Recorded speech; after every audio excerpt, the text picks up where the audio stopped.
এয়া দেখিছেনে মই এতিয়া ৰাতিপুৱাই একেবাৰে ওলাই লৈছোঁ এতিয়া চাহ নাস্তা খাই ল'লোঁ শুই উঠিয়ে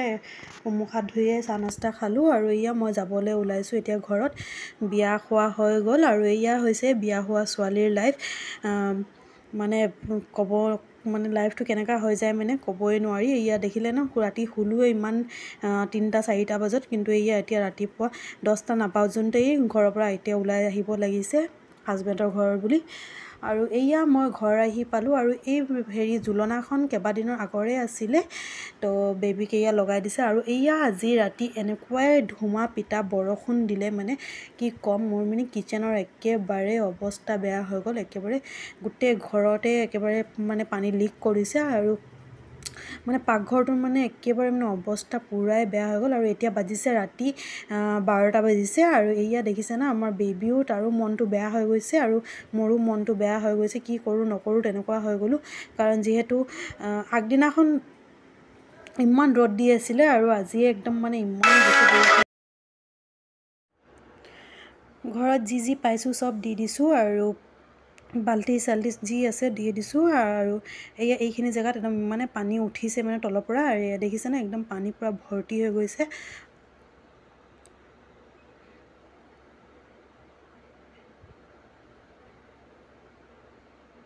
আৰু এতিয়া হৈ গ'ল ৰাতিপুৱা আৰু হে গাইজ আসসালামু আলাইকুম কি খবৰ সকলোৰে ভালনে আশা কৰিছোঁ সকলোৰে ভাল ৰুজেনাছ লাইফষ্টাইল আপোনালোকৰ সকলোৰে স্বাগতম তেনেহ'লে ব'লক ভিডিঅ'টো ষ্টাৰ্ট কৰোঁ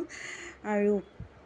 এনেকুৱা অৱস্থা চাইতো একদম মানে ৰাতিপুৱা শুই উঠিয়ে মনটো পূৰা বেয়া হৈ যায় কাৰণ গোটেই কিচেনটোৰে একদম মানে অৱস্থা পূৰা বেয়া পানীত পূৰা ডুবি আছে একেবাৰে গেছ চেছ একেবাৰে মানে আৰু বহুত বেয়া অৱস্থা হৈ আছে আৰু এয়া বলবিলাকত দেখিছেনে পানী কেনেকুৱা জমা হৈ আছে আৰু তলতো পূৰা পানী পৰিছে বলখিনি যিমান ৰখিব পাৰিলে ৰখিলে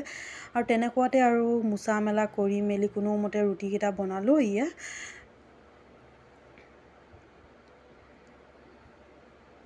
আৰু আজি ৰুটি বনাবলৈ ইমানে কষ্ট হ'ল মানে কি ক'ম মানে ক'ব পৰা নাইকিয়া ইমান কষ্ট কৰি আজি ৰুটি বনালোঁ আৰু এয়া লাইন নাছিলে যিহেতু কালি ইমান বৰষুণ দিলে তো লাইন নাছিলে আৰু এয়া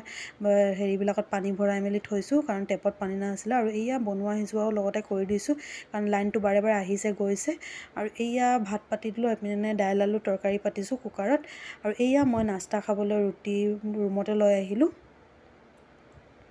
তৰকাৰী আছে চাহ আৰু ৰুটি লগত মই ৰুমত লৈ আহিলোঁ কাৰণ যিহেতু কিচেনটোত একেবাৰে বহিবলৈ অৱস্থাই নাইকিয়া আৰু এয়া মই এতিয়া নিজৰ ৰুমৰ কামখিনি কৰি লৈছোঁ তাৰপিছত বাকী ঘৰৰ কামখিনি কৰি ল'ম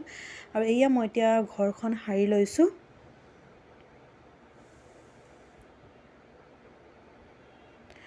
আৰু বেবীৰ জুলনাখন বেবী জন্ম হোৱাৰ সময়তে মানে দাদায়েকে লৈ দিছিলে মানে মোৰ শহুৰ আব্বাই লৈছিলে তো ইমান ডাঙৰ ডাঙৰ ফুটা তো আমি ভয়তে আমি সেইটোত মানে ইউজ কৰা নাছিলোঁ থৈ দিয়া আছিলে তো পৰহি দিনাখন আমি অহাৰ পিছত মানে হাজবেণ্ডে ক'লে ৰ'বাচোন লগাই চাওঁ বোলে কি হয় সিজুলে নেকি আৰু সেই বুলিয়ে অকণমান লগাই দিছিলে কিন্তু সি বহুত ভাল পালে দুদিনমান মানে বহুত এনজয় কৰিলে তাৰপিছত আৰু এতিয়া আৰু মন নাযায় তাৰ হেৰি কৰিবলৈ ঝুলিবলৈ আৰু এয়া মই গোটেই ঘৰৰ কাম কাজ কৰি একাপ চাহ লৈছোঁ খাবলৈ আৰু বেবী আমাৰ শুই গ'ল আৰু আজি ভিডিঅ'টো ইয়াতে শেষ কৰিছোঁ